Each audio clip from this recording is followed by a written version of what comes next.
Hello, everybody. This is Dr. John Kamisi coming to you this fine day to talk to you about, are your patients out of balance? Have you ever encountered the circumstance in which no matter what you did, no matter how much fluoride, 5,000 parts per million toothpaste that you give to your patients, no matter what you tell them to do, nothing improves? It's really mind numbing, and it's absolutely crazy that no matter what we do, sometimes we seem to always fall backwards rather than moving forwards. And during the course of this presentation, I hope to give you some ideas on possible solutions to help those patients that just don't seem to be improving to have a little bit more positive occurrences happen with them. Now, here in the States, when I go to the supermarket, I have a tendency to kind of want to wander through the supermarket toothpaste aisles because I'm a dentist and I'm always kind of curious as to what new products are, because sometimes these companies come out with things that are rather fascinating, for lack of a better term. And I see people walking up and down these corridors, and they seem to be extraordinarily confused because every single one of the products on the supermarket shelves is promising you whiter, brighter, stronger, better kind of improvement to your smile. But the problem is that there's so much confusion. I almost want to go and do a lecture for them there in the supermarket aisles, but that wouldn't be appropriate. In fact, they'd probably think I was crazy if I started to explain why they might want to consider X versus Y versus Z. So I shyly keep on moving down the aisle and getting down to the produce section whenever feasible. But if you're like me, you've probably wanted to try to help them as well. And sometimes you're better off not, but you really feel obligated. So, once in a while, if a person looks really confused and, they turn to me, I will provide them with some input. But, I'm an outgoing introvert, as my wife tells me. So I want to make sure I don't overstep my bounds. Now, we also have been told, or patients tell us, that dentistry is expensive. And that's certainly the case when you think about it, because with the progression of decay, as it becomes deeper and deeper and more problematic, it certainly goes from a relatively non-problematic cost of $250 for just a routine filling restoration. In some communities, like our patient population at the University College of Dental Medicine, that's expensive for a lot of people. And throughout the world, that is an expensive proposition. But what happens if things fail there, if secondary caries occurs, if you didn't get the right seal because you didn't isolate right, you didn't shine a proper light on the area because you use something that you got on Amazon for $2.50 rather than spending on a light that really is going to give you good output. This is a really significant thing because your composites, and that's another lecture altogether, of course, are always going to fail if we don't isolate properly, if we don't take care of things properly. So there's all kinds of stuff. So the reality here is we've got to do what we can to help educate our patients as to what they can do. And we, as the dental clinicians, need to use proper materials, proper techniques. Otherwise, it will end up getting into an endodontic and crown procedure, or even worse, extraction of that tooth, which becomes a real big challenge. And then, of course, you have your patients that come in and say to you, "Doc, my teeth have always been soft." Who told them that? Teeth are not soft. Teeth are the hardest natural substance in the body. Enamel is really pretty remarkable crystalline structure. And when you couple the enamel with dentin underlying it, you've got a really resilient structure. So teeth aren't soft. It's what's going on in the mouth. It's what's going on with the type of bacteria, the type of dryness, the quality, and the quantity of saliva that is going on that is creating this softness, quote unquote, that our patients are constantly telling us that they have soft teeth. So there's no such thing as soft teeth. The next person that comes in, I'm going to say, I'm sorry that someone told you that, but that's not a really valid statement. Now, I'm a Northwestern University alum, and GV Black, of course, always watches over me and everything that I do every day in my private practice, in my education at Northwestern, and in my my tutelage that I try to do at the university, and helping my students be more aware of what to do and not to be mechanics. Everybody wants to fix things. And certainly we're really very good at fixing things, but we should, as GV indicates here, look at what is the underlying causality. What is the pathology of the dental caries that exists in the mouth currently and will exist in the mouth if we don't do something about it? We need to be clinicians, diagnosticians. We need to understand what's going on with the patient, so that this way we can help them be healthier. A friend of mine, Dan Taché, who's very, very important to me in the dental sleep medicine world that I also live in as a teacher nowadays, has always said that if you listen to a patient long enough, they're going to tell you what's wrong and actually give you some real good clues of what you can do about it. So listen to your patients. Don't be so busy to rush in and do that procedure. You may find that you may not need to do that procedure exactly the way that you thought you might be, just to make sure that there is no issues. And again, I added the word dental disease to GV's quote, because that's what it is. This is a dental disease, and we have to make sure that we remember that. That is what's going on. It's not a normal procedure. It is something that's happening that is out of whack in the system. And I've, of course, been talking about the need to educate our patients. That's a really key component in the entire thing. And I've written about it many times, including this most recent publication in March of this year in the Dental Product Shopper. We have to be the teacher of our patients.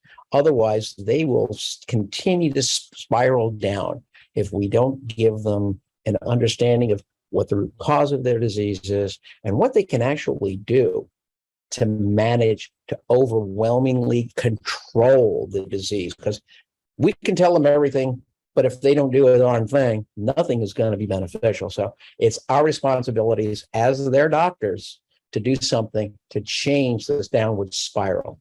Because remember, in the mouth, we have a multitude of wonderful microorganisms, and they're in there. And if something is out of whack, it creates this dysbiosis. And the dysbiosis is an imbalance in the oral cavity. Something is not balanced properly. Our job is to try to find out how to balance things from the imbalances that the patient has created. And it can be patient created because they love their high sugar carbonated beverages. They enjoy juices to the extent that maybe they're brushing their teeth immediately after drinking orange juice or any of the other juices and suddenly begin to wear their teeth away. Yep, that can occur. So we have to look at what the habits of the patient are. Are they mouth breathers? Mouth breathers are going to have an incredibly different kind of oral flora and problems going on rather than nose breathers. So we have to look at that as well.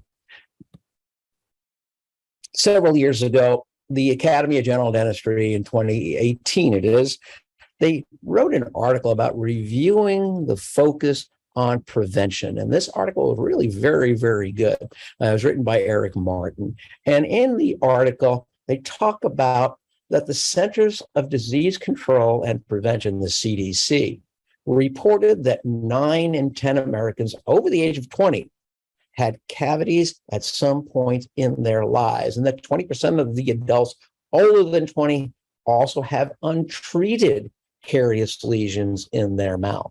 That's unfortunate, but a reality that we have to deal with. And that nearly a quarter of all children under the age of 5 suffer from cavities and caries. we need to help our parents of these children understand the responsibility they have to helping these young people who have no clue as to what to do, to help these children to take care of their mouths. Mom and dad, it's your responsibility. It's actually crazy to think that almost 5 in 10 adults older than 30 have gum disease, but it is so prevalent. It's absolutely crazy that it's going on. And again, that's because no one is teaching our patients how to care for their oral cavity effectively. And we dental professionals are sometimes the biggest criminals in there. Our hygienists and our assistants may have the opportunity to give them instruction, but are we as doctors giving them the right amount of time to actually do something to make a difference in these patients' lives? And that's something we'll talk about more in just a few minutes. Dental-related visits to emergency rooms in the U.S. are as high as 2.1 million back in 2010. I can only think that post-pandemic, when people weren't seeing dental care providers, that number has got to be higher. And the statistics underscore the need for us as dental care professionals to focus in a renewed manner on preventive dentistry. Now, in my private practice, we focused on the new patient experience. And those of you who are in private practices or working in larger settings need to set yourselves apart from everyone around you, because most of them aren't taking the time to getting to know the patient. Get to know your patient. Do an effective and thorough medical history, taking the blood pressure to make sure there's no underlying cardiac issues going on. We always took radiographs and extra and intraoral photos so that this way we could document the initial situation that the patient presented with. It gave us some really nice baseline to see what our mile markers were for the patient as we hopefully improve their beneficial dental care. Periodontal charting, full periodontal charting at each and every recare visit, as well as at the initial screening. If you do less than a full periodontal screening, because of the interesting nature of the disease to sometimes be site specific, you might miss something if you only chart 6 or 8 specific teeth. You may miss it on the others that are there. A caries risk assessment was critical. It's important in our dental college. It was important in our practice, and we'll discuss an easy way to do that with some ADA forms a little later in the presentation. Dental charting, models, records, all of that, very important. We even started doing salivary testing in my office because I wanted to understand if there was a dysbiosis going on and what bacteria may have been causing that dysbiosis to occur, especially regarding periodontal disease. We also checked everyone routinely for oral cancer screening because we never know when some kind of lesion is going to be present. And if you see a small white lesion, it is a problem. That's why we use items like the Velscope with visible fluorescence to see if I could find anything going on before it manifested itself as a white lesion. And we can talk about that at another time. And one of the other things that we implemented toward the end of my private practice in general dentistry, the last 5 years or so of that, was screening for sleep apnea, which is a really big thing. Many signs and symptoms that you see, like the very large tongue that barely fits into the mouth, the scallop tongue, the wear facets, on all of the teeth, the tonsils that are immense, and the tongue that just basically is blocking the back of the throat. Those are all signs of a sleep breathing issue that needs further evaluation. So I encourage you to consider all of these as part of every patient examination. Now let's talk about dental caries. Dental caries is a really interesting thing because it is an incredibly complicated disease and is the most prevalent disease on the planet. And this is really very, very important to understand because of the way that we have become a ubiquitous society. No matter where we are influencing some folks with the various sugars and other items, that sugary foods, processed foods, et cetera, and so forth, that we use in the States is now becoming kind of prevalent in all other countries. And caries is starting to increase in those areas. And it would really be nice if it was ever possible to have our patients come in and look just like this patient, which has an ideal mouth. No gum disease, no caries. Splendid. No, you're not going to make a lot of money on this patient, but you know what's really nice? You're going to have the satisfaction of keeping that kind of person healthy. Because unfortunately, most of our patients are going to be like this, covered, not able to manage to know what the working end of a toothbrush is, doesn't even know what floss is. Nonetheless, interdental stimulators, water picks, any of the other devices that we take for granted as dental health professionals. Because if it stays like this for very long, you're going to end up like this. And that's a shame. This is an actual patient that presented to my practice many years ago. He was 21. Heartbreaking. The things that we had to do to try to help him. I wish I never had to have accomplished that for someone that young. And I bet there are patients out there that are even younger than this that you've possibly seen in your practices. It's heartbreaking, but we need to try to help educate our patients and maybe re-educate ourselves to help balance the oral cavity situation so our patients will be a little bit healthier.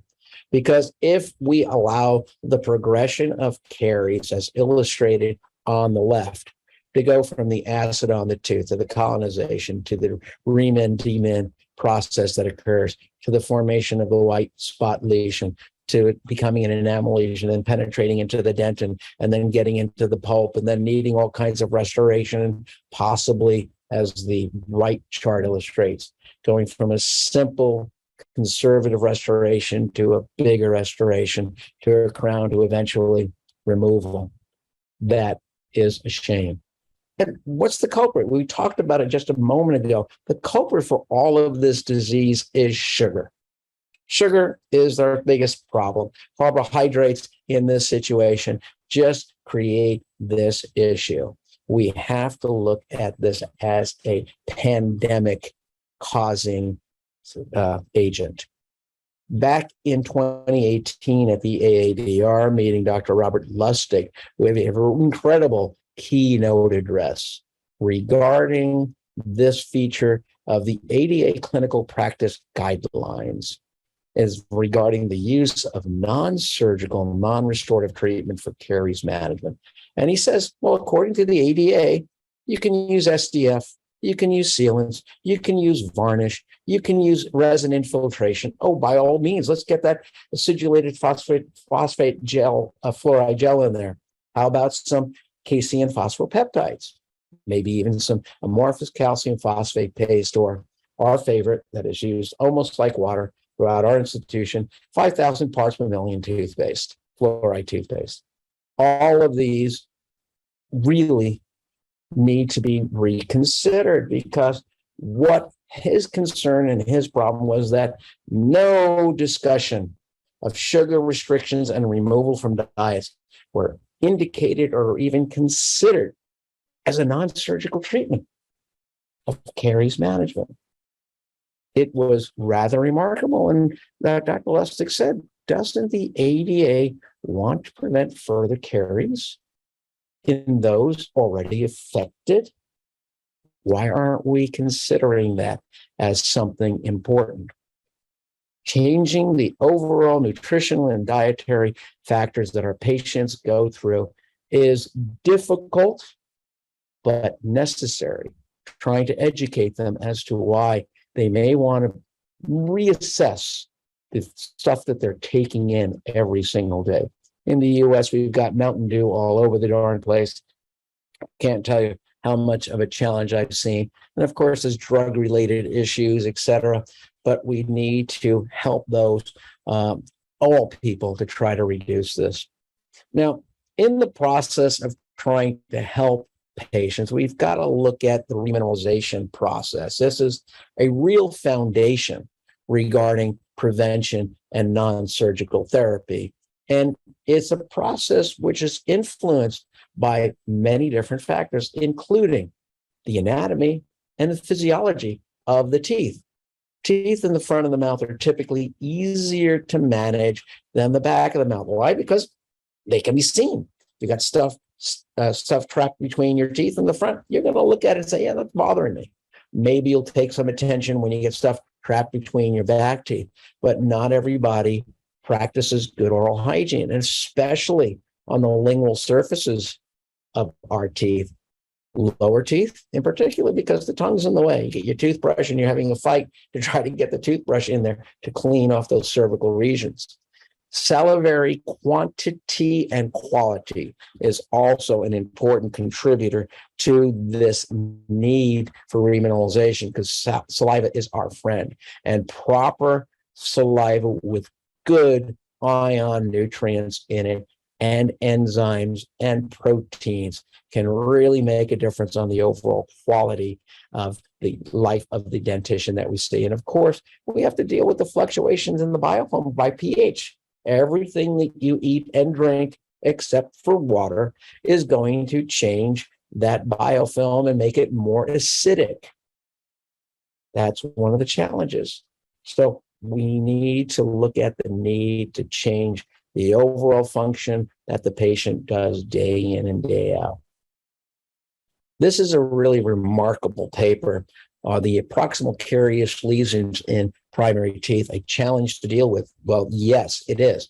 If you look at the photos of the cross-section teeth, where you see the white spots, I'm not sure if you can see my cursor, but that's a white spot lesion going on there. And that's the same area here on the left-hand image that's blown up.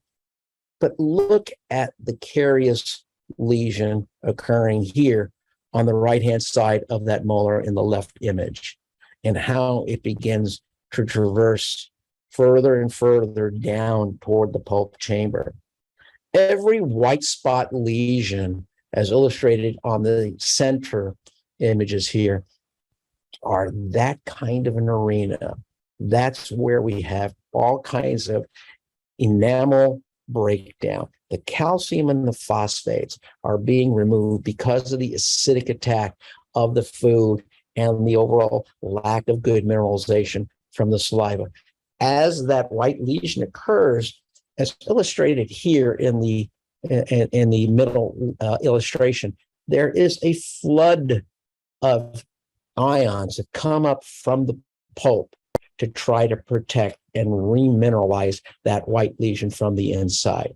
But if, as illustrated in the second area here, immediately to the right of the first illustration, there is continued acidic aggravation, it will penetrate into the DEJ, into the dentin, and start to manifest itself down that channel of protection that the pulp was trying to help it with.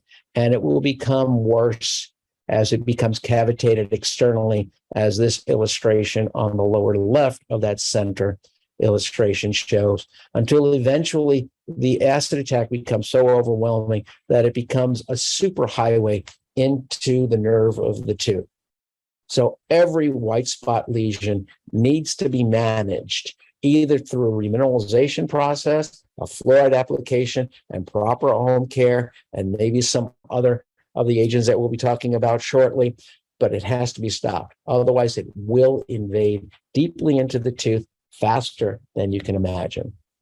Now, fluoride, of course, has been our biggest aid in trying to combat decay in the overall modern era of dentistry. But interestingly, back in 2011, Dr. Jim Wefel, in a keynote speech at the IADR, said that fluoride is not necessary to remineralize enamel. Instead, calcium and phosphates are. Calcium and phosphates are the building blocks of hydroxyapatite, of which our enamel crystalline rods are composed of. Fluoride only enhances the mineralization process. So throwing 5,000 parts per million at it by itself without any calcium and phosphate may not necessarily enable really good, effective remineralization. For remineralization to take place, We have to replace the carbonate ions and magnesium with something less soluble like fluoride. Ideally, to enable our crystals to align properly in the enamel rods, we want to add calcium and phosphates to bring them all back together again. As the illustration here goes, on the top illustration, when the calcium and phosphates are removed, the enamel rod structure shrinks. It becomes very, very porous and very, very easy for the degradation of the acidic attack to occur and carious lesions to manifest themselves. If we can possibly apply more calcium and phosphates to these enamel lesions, we will improve the overall structure. And then these larger crystalline rods can be benefited with the fluoride in the interrod, interstitial areas between all the rods to kind of make them more acid resistant. Now, a few years ago, Dr. John Featherstone, when he was out in California as the dean there, and before that in Rochester, he came up with this idea of the caries etiology back in 2017, in which we talk about disease indicators, white spots, restorations less than 3 years old, enamel lesions, cavities in the dent through the dentin, and the risk factors, the bad bacteria, the absence of saliva, and poor dietary habits. And of course, the protective factors of safe saliva, sealants, antibacterials, fluoride, and an effective diet. Well, around a few years after that, my friend Brian Novi and I got discussing things, and Brian's a really great cariologist, and he's going to be at our South Carolina Dental Association meeting next April 27th to 29th. I invite you to come to the Isle of Palms. It's going to be a great meeting. We talked about it, and Brian said, well, maybe we should be worrying about how the pH is balanced in the oral cavity. If the oral cavity is really acidic and we don't balance that, we could have a really significant problem going on. I said, Brian, that's brilliant. We need to add this to the graph. And he said, yeah, let's also consider what Dr. Lustig was talking, that Dr. Weffler was talking about. Let's add in the calcium and the phosphates into the protective features of fluoride. So adding calcium and phosphates, we can get a stronger enamel rod and protect the enamel of the tooth structure even better. And then, of course, we look at the risk-based analysis. Risk-based analysis is extraordinarily important. And we'll show you a couple of the risk analysis forms that the American Dental Association has created that can be used very easily. Now, root caries is extraordinarily devastating to an individual, especially if you have a person with dry mouth or of a senior capacity that their salivary glands are drying up automatically. And according to John Burgess, when he was with UAB, he published this paper looking at root surface caries. If saliva has a typical pH around 7 to 6.8, we know that enamel will not degrade and become affected by an acid attack until that pH reaches 5.5. Every exposed surface of your dentin root structure will start to demineralize and break down at 6.2 to 6.4. So this is a real challenge. And what John illustrated in the paper is that dental mineral is more soluble than enamel mineral. And the mineral is lost at a similar up to double the rate from dentin as compared to enamel. Since dentin only has half the mineral by volume that enamel has, the amount of loss can be doubly serious, which is why any areas that have a slight NCCL lesion, I worry about it in my patients and in my students' patients. And I recommend that they do something to cover those lesions, those areas, before they're allowed to cave in a little bit further, because those notches will get deeper because it'll happen very fast, because there are no white spot lesions in dentin. There's no white spot lesions in the root surface. So you need to treat them early. It's very, very critical, and I highly encourage you to do that. Now, here are the forms that the American Dental Association has created for the members of the ADA. And if you need this, just email me. I'll send you a PDF of these. It's a really lovely form. We use something like this. I wish it was as easy as this. at the college, but at least we use something. And they have the caries risk assessment of the 0 to 6 on your left, and the caries risk assessment of patients age greater than 6. Very easy. Go through, have the patient check it off, and that'll give you an idea of how high their risk for caries are. A really, really good idea. Now, over the years, a lot of people have been recommending chlorhexidine gluconate as a mechanism to try to control caries, to control cavities, to help with periodontal disease, to help with healing post-surgical. I've never liked this stuff. And again, my own bugaboo, but I've never liked it until, and now recently, an article came out talking about the current uses of chlorhexidine for the management of oral disease. And it's a review that basically says that the effectiveness of chlorhexidine alone for preventing or managing chronic periodontitis, dental caries, ANUG, periimplantitis, infections associated with extraction and aerosolization of viruses is less well supported in the literature. So if you're relying on chlorhexidine to be your go-to thing to help your patient, you may want to look further into the literature. And again, this is published in Journal of Dentistry, a very well-regarded publication. And I think it's something that we need to be looking at very closely. Perhaps chlorhexidine isn't our friend after all. Something that has been recommended and has actually been shown to be very beneficial is povidone iodine. 10% povidone iodine is a good alternative to control dental caries in children affected with early childhood caries. And povidone iodine is effective in inhibiting caries. What's the problem with povidone iodine? It tastes horrible. It really does. But if you can convince your patients to use this properly, it can be a really nice adjunct to everything that goes on with them. Because there are a plethora of different rinses available, some commercial, over the counter, some you have to prescribe, et cetera, and so forth. You know, the Listerines, the Colgates, the Crest rinses, et cetera, they're over the counter. Even this activated charcoal oral rinse, which I would never, ever recommend at all, are out there. And some of your patients are using these because they're befuddled by what's going on and they're trying to help themselves. Some of them may be having more issues than otherwise. The CTX4 product treatment rinse is actually pretty good. It's got a sodium hypochlorite kind of consistency to it. It's a more basic rinse, and it can help to reduce the acidity in the mouth and help to control caries. The Closest material, which is a stabilized chlorine dioxide, has been a very large favorite in a lot of practices to try to control periodontal disease and other things. It's a nice agent. And the Oracare, which is an activated chlorine dioxide, which we use as a pre-treatment rinse in my practice, is actually a very nice product.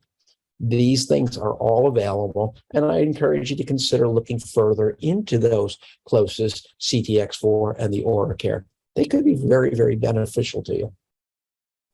Let's look at the insights into the composition and functions of the acquired enamel pellicle, which is very important in the overall stabilization of caries and other caries management situations.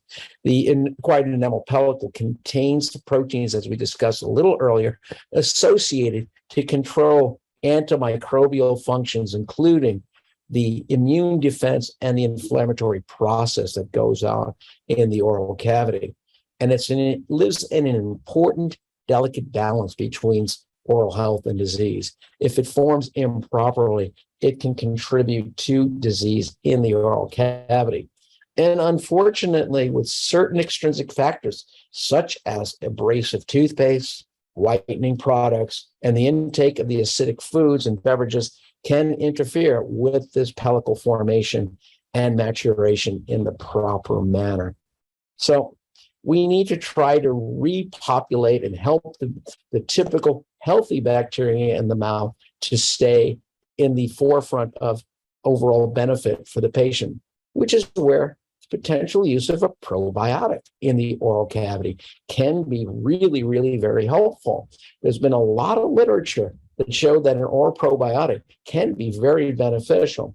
And in this article, the literature reviews suggest that probiotic usage can be beneficial for the maintenance of oral health because it has the ability to decrease the deleterious colony-forming units of the oral pathogens that are out there. I personally have been using an oral probiotic for well over 12 years.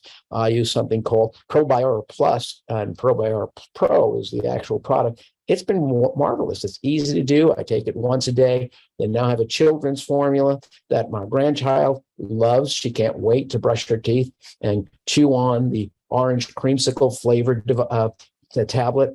I wish they made the orange creamsicle for adults. That's one of the things I'm hoping for next. But this can be an adjunct to things that you can recommend for your patients.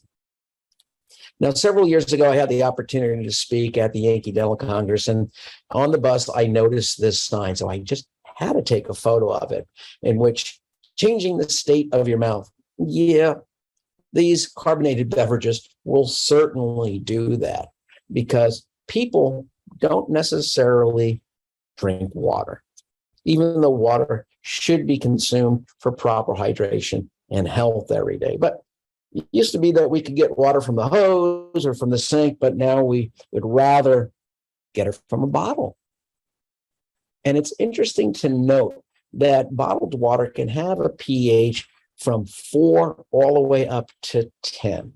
The most popular waters out there, Aquafina and Dasani, made by Pepsi and Coke, have a very low pH. Remember what we said, pH of 5.5 for enamel and 6.2 to 6.7 or 6.4 for dentin will demineralize. So if you're drinking this water hoping that you're going to have a beneficial result, well, your smart water may not be that smart.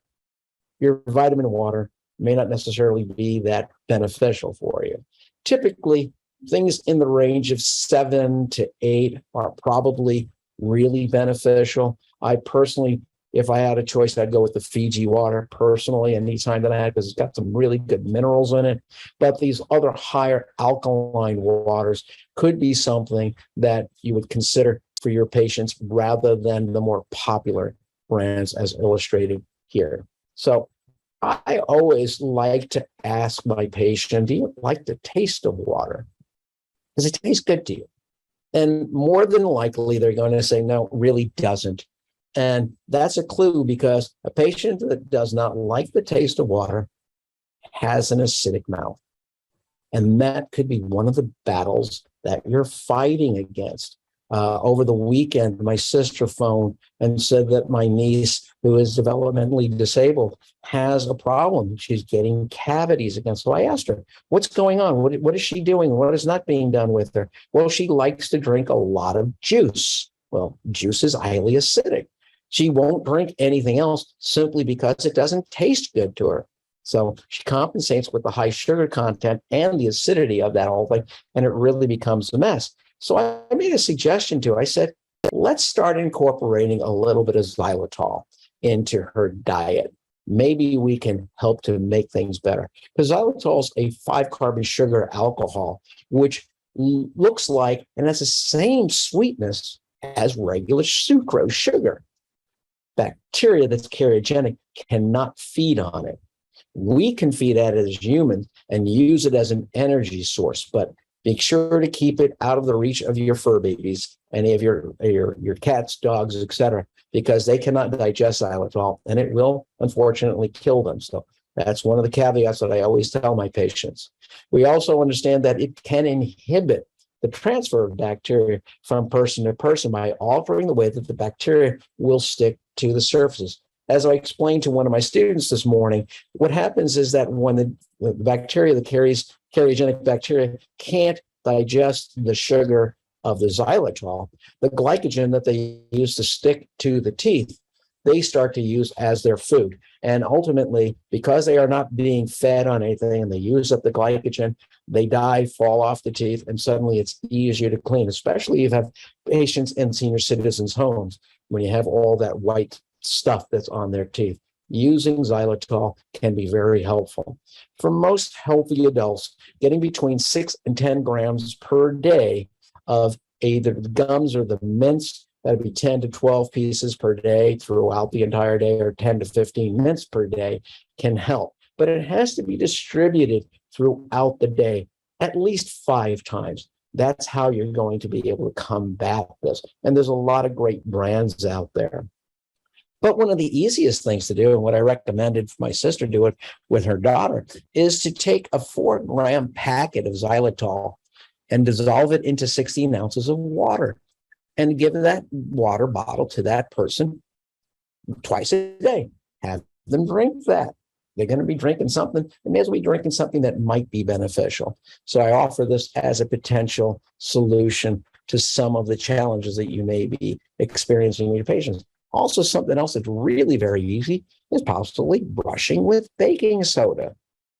Wet your toothbrush, take a cup of baking soda into the bathroom, dip your brush, that's wet toothbrush, into the baking soda and brush with it. It's going to neutralize the acidity in the oral cavity.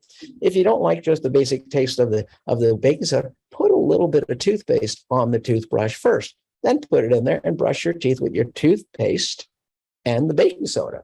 As you can see, it's a very low abrasive. It has an RDA of about 7 as far as the pure baking sodas. It's amazing to me that some of these brands like, Crest Pro Health and Colgate Total Whitening and Ultra Bright Advanced and Pepsodent are so highly abrasive. You look at the ones toward the 152 to 250, it's crazy that these toothpastes are out there because they are damaging structure. So keep that in mind as well.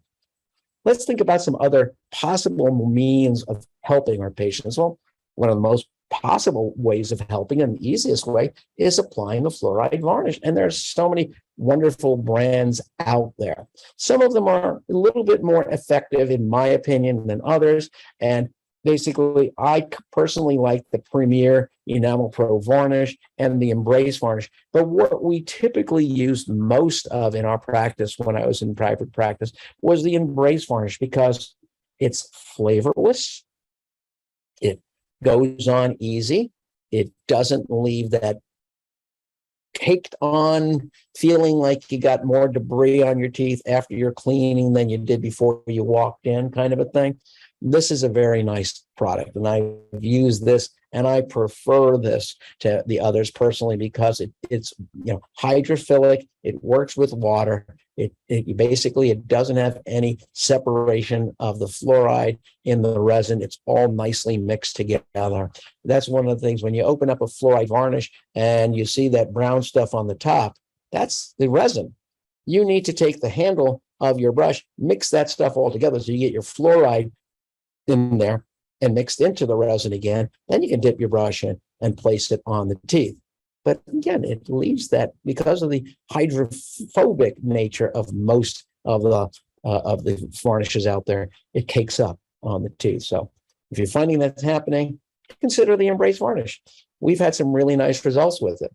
And this paper from a few years back in 2017 was really very interesting regarding the effectiveness of sealants versus varnish. And the results were rather fascinating to me.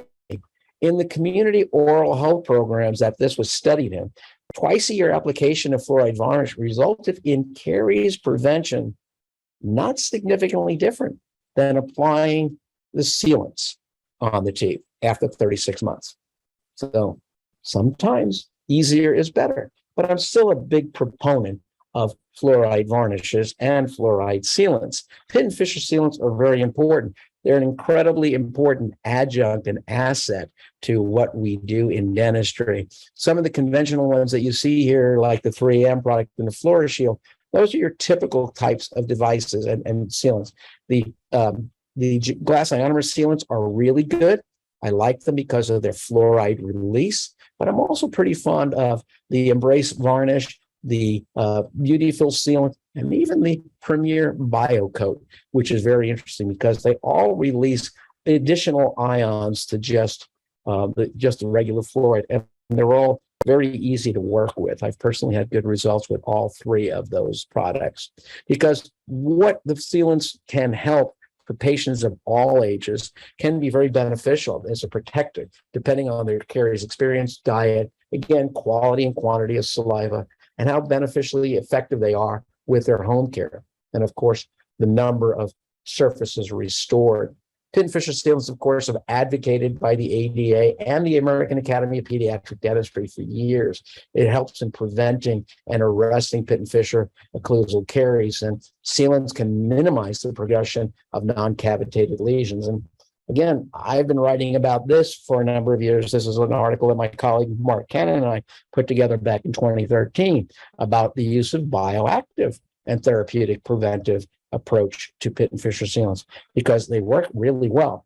Why do they work well? And why are these bioactives really very important? Because they enable fluid to pass through them because they're hydrophilic. And they're able to keep their integrity as far as their overall physical properties while allowing the ions to pass through them. And in fact, this was illustrated by Mark Cannon in a study that he did in looking through this disc, which was composed 2 millimeters by 12 millimeters in the disc of an Embrace Pinfisher sealant material. So on one side of the disc, they had the sodium fluoride, and on the other side, there was the deionized water. And as they tested it, they were able to find fluoride on the other side where the deionized water is. So it's able to pass through and still keep physical properties. In fact, again, my colleagues and I, international team, we looked at the retention and remineralization effect of moisture-tolerant resin-based sealants versus glass ionomer, because there's always that big challenge is that resin sealants will pop off if there's any moisture present. Well, in this study, we really looked very closely to see how effectively both glass ionomers and the resin sealants that we used work. And within the limitation of the study, we were able to affirm that the occlusal carious lesions in which which was restricted to enamel and in need of surgical intervention could be arrested clinically by sealing the lesion with both the hydrophilic sealant resin material and the glass ionomer. And the Embrace wet bond in this situation showed superiority over retention after 6 months in this study. Now I'm going to go into an area that I'm probably going to get into trouble with, but so be it. Silver diamine fluoride has become the next best thing to sliced bread in the profession, and that it is supposed to do all of these things. And again, I understand the clinical benefits that are purported and reported by so many clinicians in the world. I am personally never been a great fan of it. I understand I can be stoned because of that, and I have in various forums in the past. But again, I don't personally like it, especially after this paper came out just a few weeks ago, characterization of SDF cytotoxicity using the microfluidic chip on a tooth on a chip and their gingival equivalents. And in the overall significance documentation, SDF penetrated into the dentin greater than 1 millimeter thick, inducing significant death to pulp cells. SDF also disrupted gingival epithelial integrity, resulting in mucosal corrosion. I know I'm going to get stoned and criticized, but I believe that there is benefit to some things. And if there are other possible applications to consider, why not consider it? Again, another international team that I was on looked at something called the novel nanosilver fluoride, developed from a green tea extract. And they checked to see what the non-inferiority of the materials were. And they found that basically the green tea extract nanosilver fluoride actually worked as well as the silver diamine fluoride. But in the carious lesions in which it was applied, it didn't turn the teeth black. And it really indicated that it could work well in all areas of the mouth. So this is the direction I'm hoping will be developed further. And again, a second paper, which also looked at the efficiencies of nano silver fluoride. And again, it talks about SDF, effective anti-caries agent, but it is associated, again, as I indicated, with the drawbacks such as gum irritation, metallic taste, irreversible stains on applying to cavities. The alternative, nanosilver fluoride, is preferable because it performs like SDF without the tooth staining and all the other features. So you guys will kill me eventually, but this is just bringing some facts to light.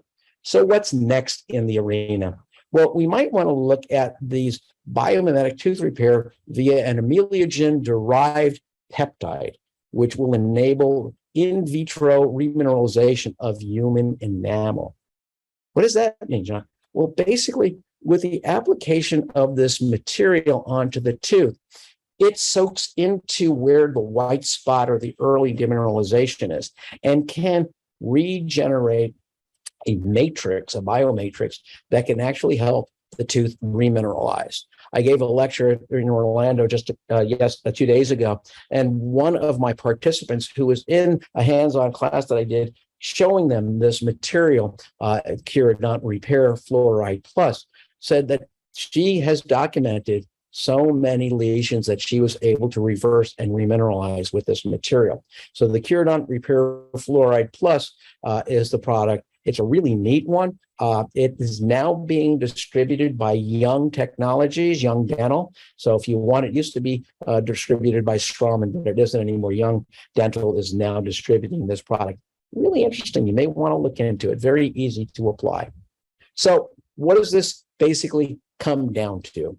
As Jacques Ferricane said back in 2017, the dental practitioner future will continue to be exposed to less traditional materials and methods in their daily practice, with the rapid and significant advances in the science and technology, provided real products, just as I've described several, and methods, just as I've described, that we were only dreaming of a few short years ago. So with a little bit of time left to get all of your questions answered and try not to get beat up too badly, I will stop the presentation and start going into your questions. So hopefully that'll help you out there. Let's see what we got. Thank you very much. Okay, so we've got that done. And let's close this so I can actually get to your questions. All right, so your questions are, let's see, it says here, someone thanks me for the presentation. Thank you. Why can't we create a product that produces more calcium and phosphate? Well, there are quite a few products that are out there that have calcium and phosphate. So you just have to look for them. There are toothpaste that have a lot more, but most of them are not your typical over-the-counter situations. So that's going to be an important thing to look for. And again, if you email me, I can show you a couple, I can provide to you some of the various toothpaste products that are available out there. Let's see. How can distilled water have a low pH?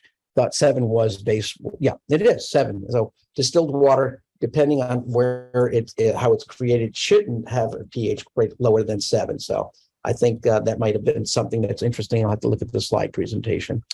Let's see, the next question. I wish there was a protocol for patients who do not want to use fluoride. Yeah, that's a big problem. With oral probiotics and xylitol, for example, in decay control prevention. Asked this question for our monthly hygiene group meeting, and the lead hygienist looked at me like you had two heads, just like people look at me when I talk about SDF that way. So I understand that. You want to recommend products for the patients. Well, basically, again, as I was indicating, xylitol, you can get it over the counter. You can order it on Amazon. Very easy. Put it into the water. That's going to be it. And again, the probiotic from Probiora, you can order that. You can provide that. The company would be happy to share samples with you and give you an overall in-office lunch and learn to show how to use that effectively, as we did in our practice. So that's how I would, how to encourage, ADA recommendation for encouragement of the healthy oral microbiome. Just as I indicated, they haven't, I'm not aware of it. I hope that they do somewhere. I just may not be aware of that whole thing. The name of the probiotic that I've used is called Probiora, is the company, and it's Probiora Pro. It's a very nice product that I use. Any chance of calcium varnish in the calcium phosphate in the varnish? I think that you'll find that in the Embrace product. I believe they have a nice calcium and phosphate component to it, which is, again, one of the reasons, along with the fluoride. And the xylitol is actually included in the Embrace varnish as well. And that's one of the other reasons why I've liked that one in the past. Is silver nanofluoride available commercially? Unfortunately, at this point, no. It's going to take a while to get that available. And again, SDF was originally brought into the US as a product because of the quote unquote desensitization factor. It's been expanded and used additionally for caries management, but the original FDA release of SDF was for a desensitization, as most products come in as a desensitizing agent. Perhaps someday nanofluoride will be available. Thank you for your comments regarding the lecture. Any chance to get a copy of the slides to share with your team? This video and this lecture will be available for review probably within the next week or so. So you should be able to share this with them. So this way they can look at and listen to this as well. So the question is, is it better to do sealants than apply fluoride? In that study, they were equivalent. Now, you have to use your clinical judgment as to what's going to work best. If you've got deep fissures and you believe that a sealant would be better to potentially arrest a decay, I would certainly go with the sealant. But make sure you clean out that fissure well before you apply it. Otherwise, you may not have as effective a seal as you need. And make sure that when you do apply the sealants, that you have impeccable isolation. Otherwise, the sealant is going to fall off. If you use a glass ionomer sealant in the region, saliva is not as much of an issue, but you still need to keep the area saliva free. Is xylitol safe for children? Yes, but in lower dosage than the ones that I have provided to you. They do have xylitol for children who have just got the new baby teeth in. There are something called spiffies available commercially that you can wipe the teeth after feeding to reduce the amount of xylitol and an amount of decay that could potentially occur.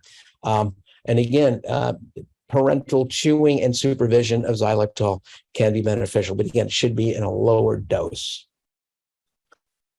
You're very welcome, Brooke. Glad to be here.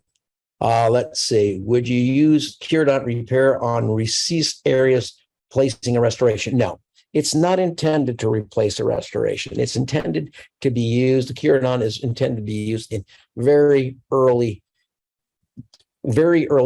E1 lesions, just as white lesions and stuff like that. If you have any kind of cavitation, this is not going to recreate 2 millimeters of material. It's just a small amount. So you have to realize these are areas where you've got white spot lesions that you want to remineralize. That will happen, but it's not going to grow tooth in those kinds of things.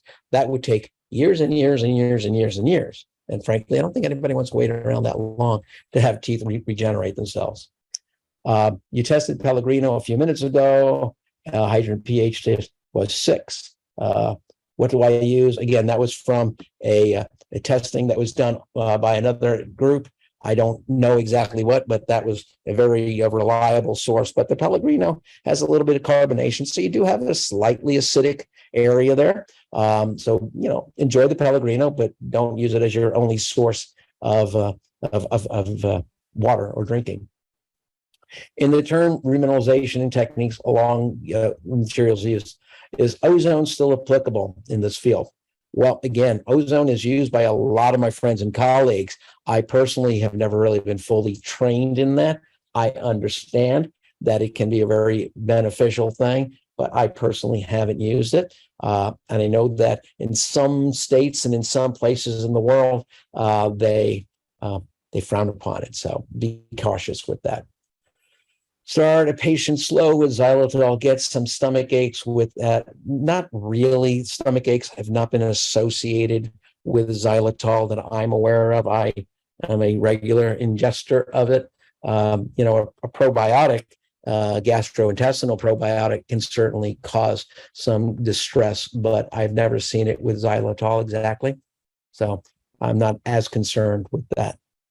Does your salivary testing test the patient oral pH, and do you give them feedback on dietary? I try to always, when I was in private practice, always give them that type of feedback. The saliva testing that I did, we did test their saliva to determine whether or not it was acidic or not in my practice. And the salivary testing for the microbes were very effective and very helpful with knowing how to control the periodontal disease. Baking soda better than toothpaste alone? If you have an acidic mouth, yes. Toothpaste has some benefit, and some people just like brushing with the baking soda after a while. It's really inexpensive. Thank you for the product recommendation. You're welcome. What is xylitol used for? It's a sweetener. We use it in our baking. We use it as something we put on our berries. So it has multiple uses. It's a sweetener. It's a very nice natural sweetener. With the remineralization products that I mentioned, will the incipient lesions that are brown or yellow on the enamel surface remineralize to white? Good question. It depends on how much stain is in that area. That area may or may not ever change. You may have to do some other mechanisms of micro enamel abrasion to regain a better structure. Why not apply a sealant and then apply fluoride on top? Sure, why not? That works for me. I go with that. That can be done. You're welcome. I'm glad to be able to help. Thank you so much. Glad to help, Lisa. Do I know anything about nanosilver toothpaste and is it effective? Nanosilver toothpaste, I'm not aware of at this point in time. If it's available, send me some information on it. I'd like to know more. You're welcome. Glad to be helped. Great. Thank you. Ice cubes are the great source of xylitol. Well, I'm not sure about that. That's interesting. Okay, well, that's interesting. I think that's all of the questions that we have gone through. And I thank you all very much for your time this evening. I do hope that you have a great day, and I hope you found this very helpful to you. Stay well.